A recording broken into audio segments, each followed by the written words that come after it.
There's a lot of talk about racism, and sometimes we throw that word around without really breaking down the kind of racism we are talking about, because not all of it is the same.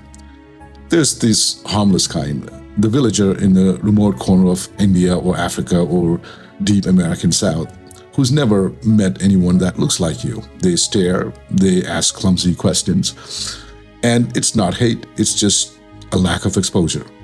Even in villages under Swiss Alps, one of the wealthiest countries in Europe, I felt it, that curious stare when you look different, that awkward question about where you're really from. And you know what? I am not offended by that. That's just human curiosity.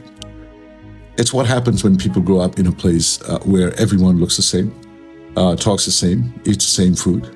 There is no malice, just no exposure. But then there's the dangerous kind, and that's the kind you need to be concerned about.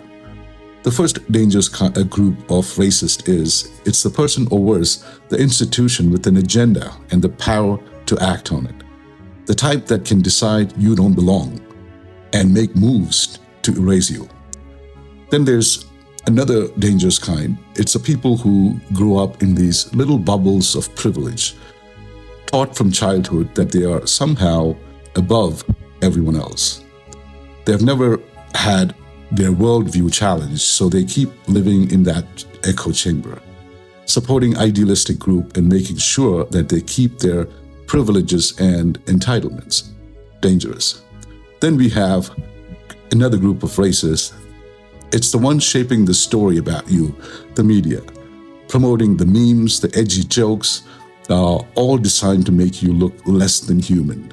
That's not comedy, that's programming. Then we have another group of racists, the religious fundamentalists who chant, "My God is better than yours." The ones who will go to war, start conflicts, and tear communities apart because they believe their version of truth is the only one. These are the kinds of racism you should never dismiss, because it's not just ignorance, it's weaponized.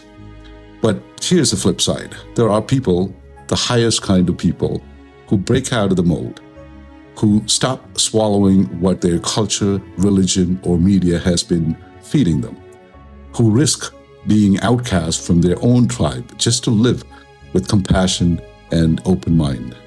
That's rare, but it's real, and it's worth living that way, even if it costs you, because it's how we build something better for the next generation.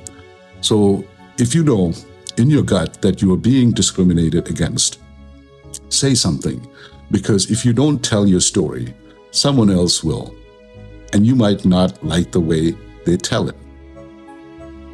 Namaste.